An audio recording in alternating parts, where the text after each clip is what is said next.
Assalamu alaikum everyone. Hope you all are well.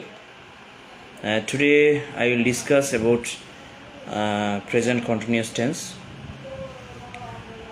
Stay with me please. তো আপনারা caption দেখে বুঝতে পারছেন যে আজকে আমাদের যে শিক্ষার ধারাবাহিকতা অর্থাৎ আমরা যেটা শিখছিলাম সেখান থেকে আমরা আস্তে আস্তে করে সামনের দিকে আসছি।